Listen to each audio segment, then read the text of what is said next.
bringing you the latest in tax credit news, insight, and analysis. This is Tax Credit Tuesday with your host, Michael Novogradac. Hello, I'm Michael Novogradac, and this is Tax Credit Tuesday. Welcome to our September 30th, 2025 episode. Whether you're listening on your favorite audio podcast platform or watch us on YouTube, we're very glad you joined us. Today's episode is the latest in our Renewable Energy Tax Credit Finance series. My guest for this finance series, as always, is my partner, Tony Grappone, a leading expert in renewable energy tax equity transactions. Now, the focus of this edition of our Renewable Energy Tax Credit Finance series is to help developers and sponsors navigate the process of raising tax equity. Now, to do that, we're going to walk through the key phases or steps of working with tax equity investors to get to a closing and beyond. More specifically, we're going to focus on four general areas. First, the initial discussions with a tax equity investor. Second, getting to a term sheet. Third, the all-important closing. And then fourth, the ongoing asset management after the closing. And with that, if you're ready, let's get started. Tony, welcome back to Tax Credit Tuesday. Now, for our regular listeners, and even some of our periodic listeners, you're probably a familiar face and voice. But for those joining for the first time, please briefly share the services you and your team provide to developers and investors in the renewable energy area. Great. Thanks, Mike. Always good to be here. All right. So the services that I focus on here at the firm involve three different silos of services. That first silo deals with what I'll call transaction advisory services. And that's a bit about what we're going to talk about today with raising tax equity. That also involves things like financial forecasting, cost segregation studies, AUPs for things like complying with the prevailing wage and apprenticeship criteria, domestic content, and of course, the upcoming sort of FEOC requirements. We also have another silo of services that I help oversee that deals with attestation services. And what I really mean by that is financial statement audits. And then a third silo that deals with tax return preparation services. Great. Thank you for that. And I will include your contact information in the show notes if people want to reach out to you. So let's start at the very beginning of the process in terms of initial discussions. And when we were talking about this and preparing for the podcast, I was sort of noting that in the local housing tax credit area, oftentimes, if you're a developer, even a new developer, there's lots of ways in which you can interact and find tax credit investors. If I'm new to raising equity for renewable energy, it doesn't seem to me that it's as easy for someone newer to identify where they should go to raise tax equity. But I was wondering if you could share with our audience some of the ways in which, particularly if you're new to raising tax equity for renewable energy, what the first step would be. Yeah, no, I think your perception is accurate. You know, in the renewable energy sector, you have several different forms of monetization options available to you, and as well as investor options. So I think trying to figure out which path to pursue can be more difficult or confusing in the renewable energy space.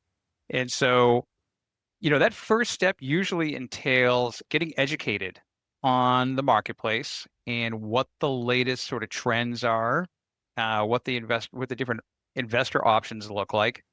Who are the investors? Are they direct investors? Are they syndicators? Are they tax credit buyers? Are they different investor types altogether? And so I think the first step is, you need to work with some type of expert in the field that sort of really tracks the industry closely and is familiar with all the various sort of financing options in the market. And something tells me attending some of our renewable energy conferences is not a bad place to go to do that. Yes. Oh, right. Of course. Yeah. So it's a good opportunity to plug our upcoming conference in DC this fall. So yeah, every November, right around the first week of November, we host a very popular renewable energy project finance conference. We've been doing this event for probably more than 15 years. I think I've been chairing the conference for about 15 years. And it's really grown in popularity over the years. Get a bunch of developers, investors, and tax credit buyers, syndicators, you name it. It's really a project finance crowd. And so if you show up to the event, not only do you get to hear about all the latest sort of like project finance issues broadly, including debt, equity, et cetera, but obviously a big focus of that is on the tax equity monetization side of things. And so you get to meet the investors and hear all the issues that they're focused on these days. And then, of course, the firm also publishes the Journal of Tax Credits. And the Journal of Tax Credits is also a good source to sort of find indicators of who the investors and syndicators are in the market. So thank you for that. And I thought it was good that you pointed out that, and by reference to my mentioning, monthly tax credit and finding that equity investor there, generally speaking, with monthly tax credits, an investor is going to come in, either a direct investor or through a syndicator, and they're going to invest in your partnership. And your partnership is going to be what we often call a straight up structure, where they're making an equity investment. And in return for that, they're being allocated tax losses and tax credits, and they also have some interest in that cash flow. And that's, fairly universal in terms of how the loans and tax credit equity investment market works. The renewable energy has a lot more options. It's Right. various ways to monetize the tax credits, some of which monetize tax losses as well, some of which don't. Please share briefly some of the various monetization options. And we do have other podcasts that we've talked about this in more detail. I'm going to link to that in the show notes. Sure. I'll try to do this as briefly as I can. So first, you got partnership options, right, which you have in affordable housing. And if you're using a partnership, then the partnership's going to own and operate the facility and then allocate the tax credits and tax depreciation benefits off to the tax equity investor. Okay, so that's kind of option one. Option two would be another type of partnership arrangement referred to as an inverted lease, or sometimes referred to as a lease pass-through. That's a more sort of complicated partnership arrangement. But again, in that structure, credits and losses are basically being allocated to partners. Next, you have what's referred to as a sale leaseback arrangement. And that's a non-partnership structure. Under that arrangement, the developer builds the plant and then for tax purposes, sells the facility to a lessor entity. And under that scenario, the lessor entity is going to claim 100% of all the credits and all the losses. And then the developer basically leases the rights to operate the facility back from the lessor. So that's a non-partnership structure, the sale leaseback option. Then you've got a structure where it's a new structure that's kind of emerged over the last couple of years, commonly referred to as a pref equity structure, or some people refer to it as a JV structure. And under that structure, the developer builds the plant, sells it to a partnership, and then admits a third-party investor that's, and in this partnership scenario, the credits are being sold under the transfer provisions allowed for under the Inflation Reduction Act. Okay. But that investor that's coming in is coming in more for cash benefits and some of the depreciation benefits. So now we've talked about 4 structure options. Okay. And then fifth, you've got just sort of like a self-develop, build a project, place it in service. You don't really bring in a partner or an investor. Instead, what you do is you just sell the credits off.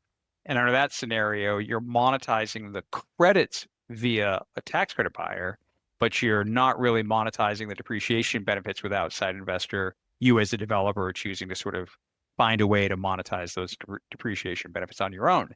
And then lastly, I'll just tack back to the partnership structure that I mentioned first, which is these days you can also do a partnership flip type structure where instead of allocating all of the credits, you can actually do a structure there where it's a partnership flip where you sell all or some of the credits.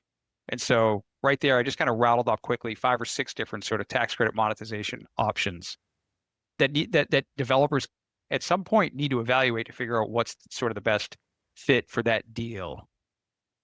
Right. That's a good point on what's the best fit for the deal, because there are a lot of different ways in which you can look at the different options, kind of the pros and the cons. And one of the ways I think about it is from a monetization perspective is clearly, most renewable energy developers and sponsors want to monetize the tax credit itself. They don't want to use it themselves. And that's the whole point here of having this podcast is at least they want to monetize the tax credit piece, but also they may or may not want to monetize the depreciation. And then along with the depreciation, the tax credit, there's also an interest in cash flow. So it sounds like they're also monetizing a future cash flow.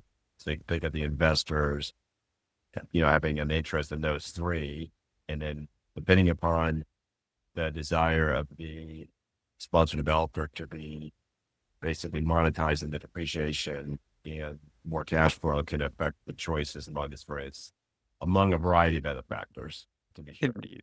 Yeah, and we have developers that have been doing this for a really long time, and they have explored all of the above structures that I described. And so it's interesting, like when I read their financial statements or we audit their financial statements every year, and you get to see their portfolio of facilities that they own, and they've got examples of all those structures somewhere in their portfolio. And I think what that speaks to is, you get all these options available to you, and sometimes it's not about which structure is the best. I think at some point it's just, as a developer, you like to have a variety of different financing options available to you, especially when you have just really deep pipelines of assets that are just capital intensive. And so having that availability of all those different capital providers is super helpful when you're trying to finance such deep pipelines of assets. I think it also sort of speaks to, every facility is unique. Well, it might work well for one structure might work well for one facility, one type of investor, one lender, and the overall financing structure. A different option may work better for a different facility with different component pieces. So if I'm a renewable energy developer and I'm seeking out a tax equity investor, I clearly want to make a strong first impression. And I know that you oftentimes get referrals from sponsors and investors where maybe a developer hasn't made such a good first impression. And they send them to you to say, you should go talk to Tony and get things kind of lined up before you come back and talk to me as an investor so that you're more sort of prepared. So what should that sponsor be doing to make a stronger first impression? Obviously, they should be reaching out to you, or someone else at Novogradac. But beyond that, what does that entail? What would create a good first impression with an investor? Yeah, a very, smart thing a developer can do to get ready is they'll reach out to us because they know we specialize in the industry, and they know we are familiar with all the different investor options, and that we're familiar with how those investors like to see certain information, what information the investors like to evaluate, and how they like to evaluate it. Okay. So we can help a developer get organized. So every developer out there has a financial model, for example, but oftentimes they look very different. You have like 20 different developers and they all have 20 different sort of Excel formats of information. And a lot of times syndicators, they're used to sort of evaluating that information in a kind of consistent manner. And so one thing that we can do is we can obviously get the client model, and then we can help them get that model presented in a way that features the information that the investor values the most and needs to look at quickly. And while we're helping them get their model ready, we're also able to comment on the model in terms of the completeness and accuracy of certain assumptions and that sort of thing, and give them things to think about. We're looking at a lot of deals. So if we look at a model and we can see certain assumptions, we can say, oh, I can see your assumptions here. Some of these make sense. Some are different than what we're accustomed to seeing. Have you really thought about this? Maybe consider thinking about them some more, those types of things. Okay. And then through that process, we help them enhance their model in a way that's really market ready so that they can have good, efficient, meaningful conversations with investors.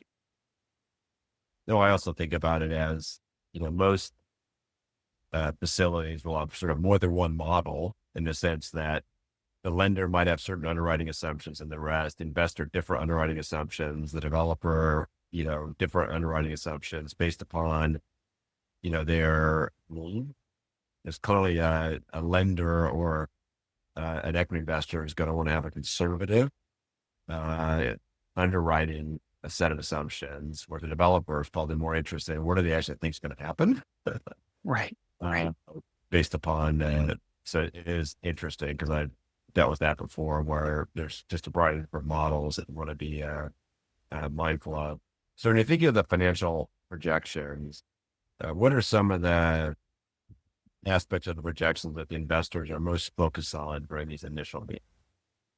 Yeah, initially, first and foremost, they're really looking at eligible basis.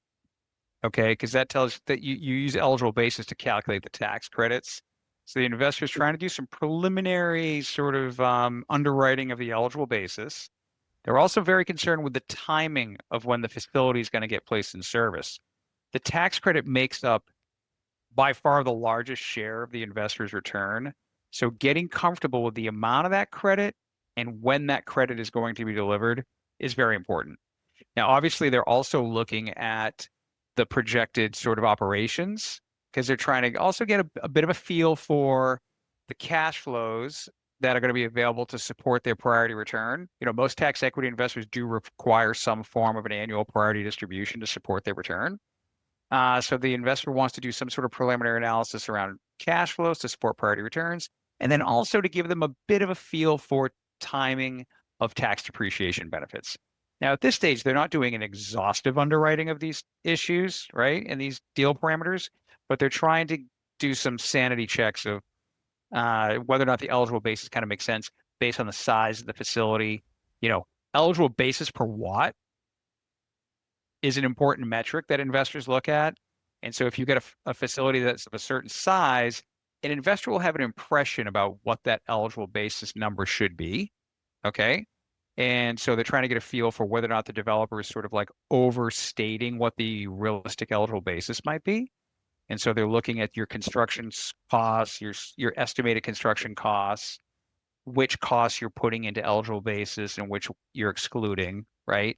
And so they're looking for some sort of like red flag issues around eligible basis, particularly sensitive to overstated eligible basis and costs that you would normally exclude from eligible basis, right?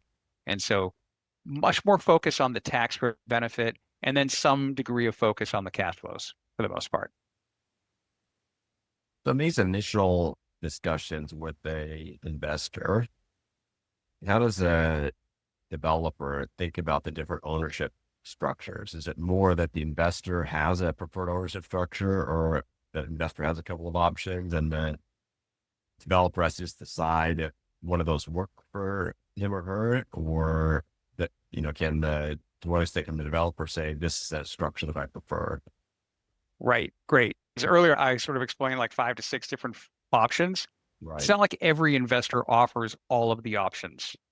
And so during those initial, like when we're trying to educate a developer on the marketplace, they'll explain to us the type of project they're working on, where it's located, the size, et cetera. And that'll kind of indicate sort of which types of structures and investor options are where they'll have the most options, I should say. Okay. And then we can sort of help them evaluate what the sponsor returns would look like under each type of structure. And based on that, basically through that education process, the sponsor will say, oh, well, based on that, my favorite structure is X. And we might say, well, that's great because, that's the structure option where there tends to be a lot of investors at the moment. So that's great. Or the reaction might be, I get the fact that you really like that structure, but just based on what we're seeing in the marketplace right now, there may not be as many investor options for that structure. And so here based on your deal and the types of return requirements, et cetera, you could tell that the following structures are probably going to have the most traction in the marketplace for this type of deal. And so typically an investor might offer, say, the partnership flip and the hybrid flip where you can sell some of the credits.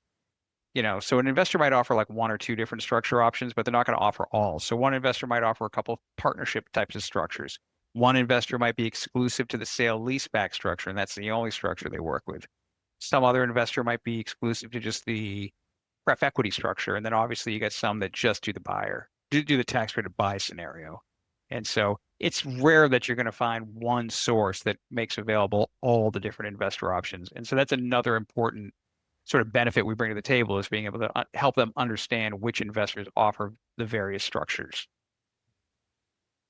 So let's move past phase 1. We've had our initial discussion with various investors. and now we're getting serious with an investor, and we're turning to phase two, the term sheet negotiations. That's obviously pretty critical. Please walk us through the typical key financial parameters that get negotiated as part of this term sheet. Maybe you can talk a bit about the importance of having a term sheet as opposed to going directly to like negotiating a partnership agreement or something. Sure. So a lot of times developers will look at the term sheet and they'll just go straight to the pricing. Okay. And I'm talking in the context of a partnership flip transaction, just to keep it somewhat simple here. And what do I mean by tax credit pricing? That's the amount of capital investors willing to contribute to the partnership relative to the amount of tax credits they're expected to get allocated back to them. So if you're talking about, a $1.10 pricing, right? For example, $1.10 pricing, what that implies is the investor is going to put in $1.10 and they're looking to get allocated back $1 of tax credits. Okay. Now they get other benefits in addition to the $1 of tax credits, but just in terms of trying to keep the pricing conversation simple, they'll talk about the pricing relative to the amount of credits they get back. Okay. And so a lot of developers will just go to the term sheet, they'll just zero right into the pricing. Okay. And then and then after that, they'll go and look at what the annual priority return requirements are.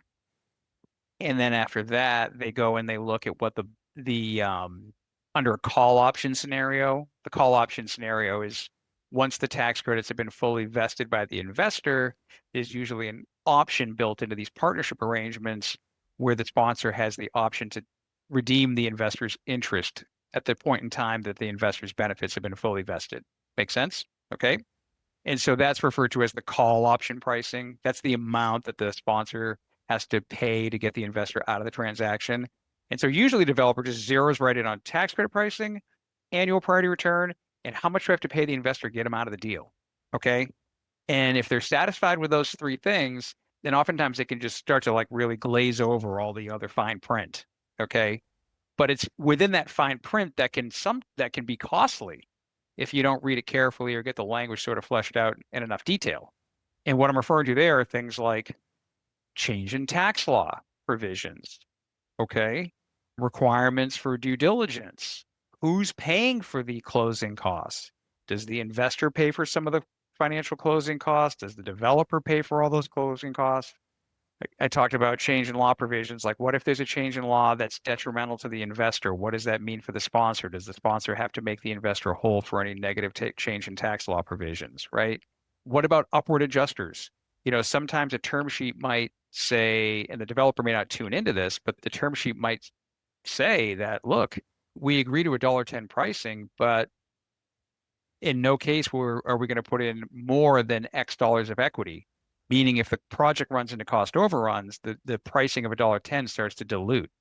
So these are some examples of some aspects of the term sheets that can sometimes get overlooked. And what would you say that the typical number of pages a term sheet is? Okay, so we've seen very brief term sheets that are like 2 pages, and then we've seen some term sheets that are like 12 to 15 pages. Right. And some developers, I think initially they're like, oh, this is great, a 2-page term sheet. Okay, that's great because it's quick to read, but it probably means that there's not enough detail in there. And so the term sheets that are 12 to 15 pages, at first glance, they might seem exhaustive, but they're exhaustive for a reason. It's because that investor has probably done a lot of deals and they've kind of discovered a lot of issues over the years that need to be sort of like outlined clearly and adequately in the term sheet. That's probably a good sign. No, I was going to say, I don't think our listeners and viewers would be surprised to hear me say that I'll prefer the 12 to 14 pages. Indeed. But as many things, identified as possible in the term sheet. So when it comes time to negotiate the partnership agreement, they'll see agreement. There isn't a surprise. And not to say that there still won't be surprises, but there'll certainly be fewer surprises. Exactly. So Tony, it's from, my vantage point, it seems pretty straightforward that we know the investor, they're going to be concerned about the amount of the tax credit, timing, things of that nature. They'll be concerned about the cash flow, the timing, things of that nature. They'll be concerned about the exit price, things of that nature. So I think most that are even new to raising equity from a tax equity investor can be aware those are sort of critical points that investors are going to care about. And we also talked about a number of other terms that sort of made sense. Share something that a tax equity investor may be concerned about that may cause a bit of a surprise to someone, a sponsor attempting to raise capital from them? Yeah, great. So, during the underwriting process, people tend to be so much more focused on, say, tax issues and tax structuring. And one topic that tends to get overlooked a bit is on the GAAP financial reporting side. Specifically, I'm talking about like hypothetical liquidation of book value or proportional amortization method of accounting.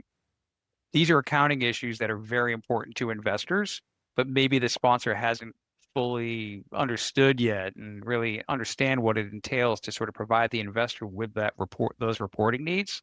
We obviously help clients with HLBV modeling and PAM modeling, et cetera, so we can help them with that. But it's usually something that's just not on the sponsor's radar at first. And so that can turn out to be a bit of a surprise.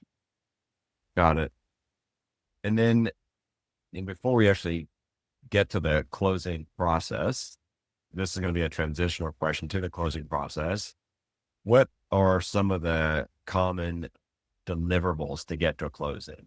So what are the various reports and other items that have to be lined up, with the focus on the tax credit portions, because obviously there's lots of various studies and the rest, but what are some of those common deliverables that a developer has to be thinking about and putting in the queue to get all of them in order to get to a closing? Right, exactly. So yeah, pretty much every investor has what we call like a due diligence checklist. And on that due diligence checklist, it may lay out a variety of things that need to get sort of addressed prior to closing. Some of those things involve third-party due diligence reports. And examples of these third-party due diligence reports are, a financial projection. But at this stage, we're not talking about that kind of initial preliminary financial projection that we may have helped the client put together to have term sheet discussions. We're talking about a very comprehensive set of tax financial projections. So you get the financial projections, you have a cost segregation study, an appraisal, an independent engineering report, tax opinions. You may need an analysis to show that you meet prevailing wage and apprenticeship criteria. You'll need some sort of third-party report that shows compliance with domestic content if you're trying to get the domestic content adder. The FEOC requirements are now a big thing in renewable energy, so you'll need some kind of third-party deliverable there as well. You might need a tax insurance consultant. There's sort of an environmental study. There's a bunch of third-party reports. As far as the reports that, Novogradac can help with, obviously the financial projections, the cost segregation study, the appraisal, the PWA, domestic content, FEOC, those types of third-party reports. We can help out with all that stuff. Reasonableness opinions as well. So great. Thank you for that.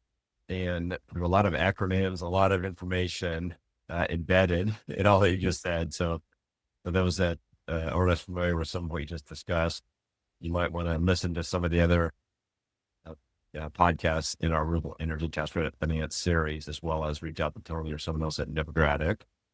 So now let's focus on the closing process, phase 3, term sheet sign. We're past the signing of the term sheet. We're now into the closing process. What does the closing process look like?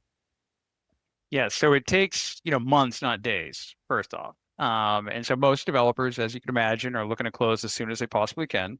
But that process usually takes longer than they're hoping for. And that's because investors have a investment committee criteria that they're required to follow. And so they've been approved to make investments as long as deals meet certain criteria. And that criteria is spelled out and usually summarized in what's called a due diligence closing checklist.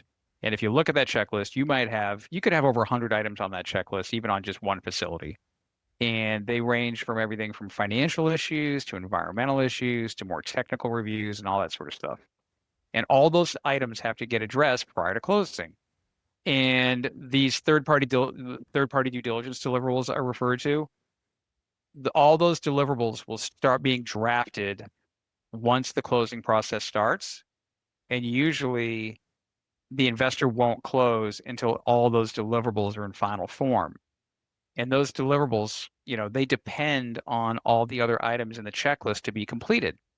And so all those deliverables that I mentioned, they're kind of like it's very much an iterative process. You start drafting them, and then as all the other tasks on the checklist get finalized, the deliverables continue to get updated throughout the process. And then slowly but surely, they all get finalized. And then by the time the last deliverables are sort of approved, that sort of culminates in the financial closing. And the financial projection is a key third-party deliverable that is evaluated, throughout that closing process. And so that's a deliverable that's very much goes through an iterative process and gets updates continues to get updated as all the other documents get sort of finalized. So maybe you can help our renewable energy sponsor and developer listeners and viewers learn vicariously as opposed to through personal experience by sharing some issues that have caused closing delays in the past. Sure. So, if there's a reconciliation bill that gets passed during the closing process, that, if you have a major tax law that gets changed, that's going to cause delays, of course. These days with the tax credit transfer market, you've got some partnership arrangements where they start out where the goal or the intention is the investor is expecting to claim the credits. However, they've got the right to opt to want to have the credits be sold instead. So those types of issues can come up. If it's a syndicator and the syndicator doesn't have their investor committed at the time they sign the term sheet. So sometimes a syndicator might sign a term sheet and the investor is still being sort of negotiated. And if throughout the closing process that leads to sort of pricing changes, that can delay a closing. I touched on the gap issues earlier. That can also, it comes up during the closing process where the developer is expected to provide like an HLBV model or a PAM accounting model that can lead to delays. And so these are sort of your classics. And that's why it's always a good idea. Once the term sheet is signed, I always recommend that the closing parties hop on a call and say, look, what are some issues you've encountered before in the past that have led to delays that we can have on our radar? And let's just have an open and frank conversation about trying to frame out a bit of a game plan to sort of mitigate these issues should they come up.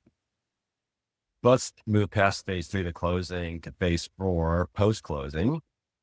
There's all this focus on getting to the closing. Exactly. Closing is really when things start, not when they finish.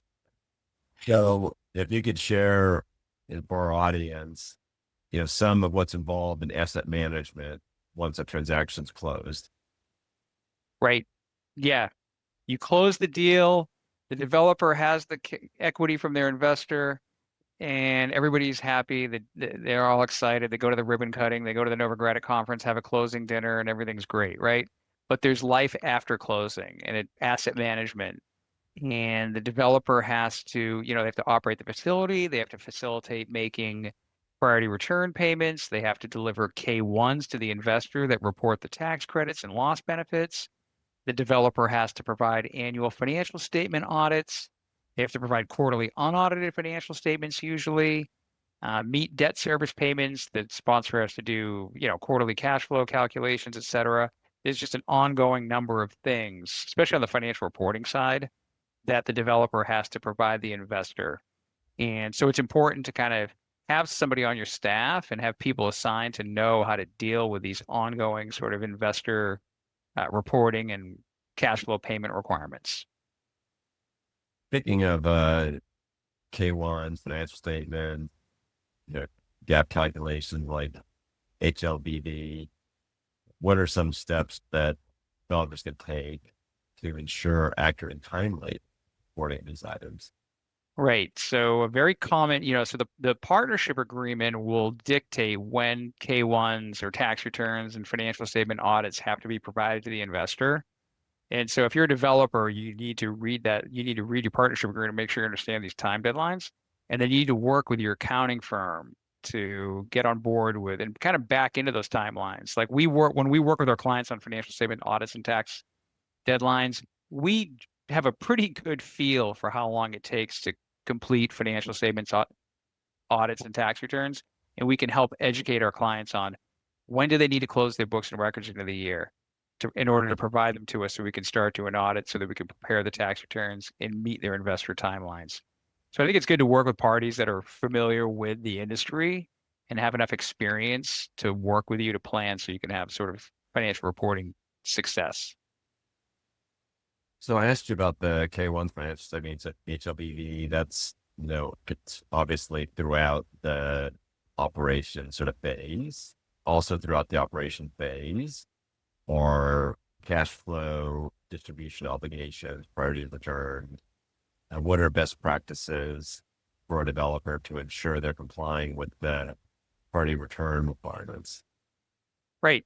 So, and this is a bit of a note too for investors. The standard operating procedure here is the investor actually invoices the sponsor for the priority returns. Okay. And so if you're on the investor side, making sure you've got somebody on staff that knows how to generate those invoices and submit them to your developers on a timely basis can go a long way to making sure you get paid your priority returns timely. But if you're a developer, I wouldn't just sit around and wait for those priority returns. You want to be a good business partner. The financial model does indicate the timing of when the priority returns are intended to be paid. And so you can sort of refer to the model and obviously the operating agreement to understand when those priority returns are due and have a process in place to facilitate the timely payment of those priority returns. And again, the model can be a good roadmap to help you figure out when and how much to pay in the form of priority returns. And obviously, in preparing for the podcast, some of the reason why I'm asking these questions is you've had experience with developers that have been as good in their various reporting obligations or their cash payment obligations. So let's also go to the end of the credit period, the end of the period of time. The credits have been claimed, they're past their recapture period. And you mentioned before, there are call options. A call option being where the developer can buy the interest from the investor, and oftentimes the investor will have a put or not. What are some of the other exit scenarios that play out at the end of the credit period? That obviously this is the tail end of the asset management, at least asset management of the asset with respect to the investor, because the investor's exiting. Right. So if you get to the end, once you're kind of approaching the end of that tax credit compliance recapture period, if you will, that's as a developer, you're going to be looking at the partnership agreement to figure out, okay, how much does the partnership agreement suggest I'm supposed to pay the investor to redeem them? Okay. If it's a call option, then usually that call option is usually supposed to be at fair market value. Okay. And so you've got a time period where you can exercise that. You can go back to your financial projection to see what that call was projected to be when you closed. But if you're trying to figure out what the fair market value is, you might want to reach out to you could either usually reach out to whoever did the appraisal to see if they could do a bring down of the appraisal to figure out what the investor's interest is worth then. Okay. And then as far as other scenarios, sometimes a developer, if they're trying to negotiate something lower than the intended payment, they might let the call option period expire. Okay. And then if the call option period expires, usually then the investor has an option to sort of, put their interest back to the sponsor at something that, might be fair market value or lower. And then that can lead to a more active negotiation between the investor and the sponsor in terms of the agreed upon amount to sort of redeem the investor's interest. And so there could be a lot of different factors at play there in terms of which strategy the parties sort of pursue, as you can imagine. If you're a developer and you're working on lots of deals with that investor, you might want to hurry up and get the call option period done because you're focused on your next deal. And so in that situation, you might be more apt to just sort of like quickly agree upon a good call option price and get them out, go away. If you're sort of done in the renewable energy sector, you might not be quite as eager and motivated to unwind the affairs as quickly.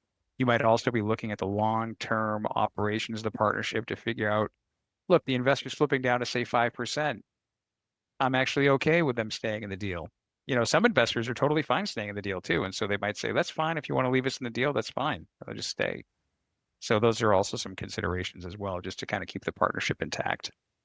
I do think the exit is an area where, as a broader industry, I feel like every year we do a much better job at the beginning of the transaction.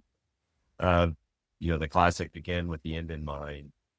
Right here you are, doing a term sheet and getting to a closing, and you're also look very closely at what the exit's going to be, and kind of modeling that. And I do think Right. that, I think many years ago, the exit wasn't given nearly the attention. And I think the good news is the industry does do a better job now of working through more of the mechanics and the details of that exit. As you point out, there's various assumptions you could be making in terms of the criteria for determining fair market value, so the asset, fair market value, the interest, things of that nature. There's a variety of definitional questions that I definitely would be encouraging developers and syndicators to get as specific as they can about, to avoid unnecessary conflict at the end. Obviously, conflict isn't that common, but it does happen sometimes. Yeah, and I kept my comments pretty simple. I was really talking in the context of like a partnership date certain flip. Right. Okay. If it was a yield-based flip, then that sort of exit analysis gets more interesting, because when you get to the end of the 5-year recapture period, you have to sort of true up the model based on actual returns, figure out what their IRR is at that time to see if they've even triggered the flip mechanism. Because with a yield-based flip, the investor doesn't flip until they've achieved a minimum IRR. And so, if you're dealing with a yield-based partnership flip, it can be a more sort of interesting analysis to go through. And that also kind of circles back to the beginning part of the process that you're talking about, where you have the initial, what's the credit price? Am I going to be marketing the losses as well? How much cash flow am I, going to be sharing with the investor, if any? And then now we're looking here and saying, well, be sure you fully understand, what the exit is, so that what your expectations are, is what the partnership kind of reflects. And then obviously run some sort of sensitivity analysis, what the range of potentialities are. So do you have other, I'm sure you do, or I know that you do, so let's not go overboard here, but if you want to share some other tips for developers as they're moving through these various phases.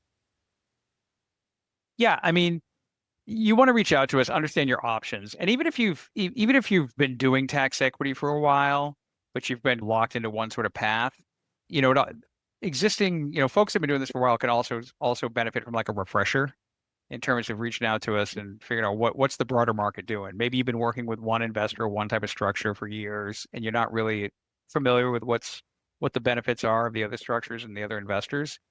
We can help get you up to speed with what's going on in the broader marketplace as well. No, I thank you for that. I always feel my sort of general tip to all parties in transactions like this and other community development transactions is transparency and regular communication. Whether you're the sponsor, the investor, the lender, the rest, the more communication. I almost feel like you can't have too much communication. Be an open book and be an open book. Be transparent. Indeed. Yes. Every once in a while, you get called in late to a transaction where maybe there wasn't as much transparency and clarity in the rest early in the transaction, and issues have developed where if they had been surfaced earlier, they would have been much easier to resolve. So that's one of the reasons why I'm so focused on transparency and regular communication. Creates a degree of redundancy. Yeah. So to underscore that point, right? So when we're working on a transaction and the email thread only consists of very few people, now that the closing team has representatives from lots of different organizations. Okay.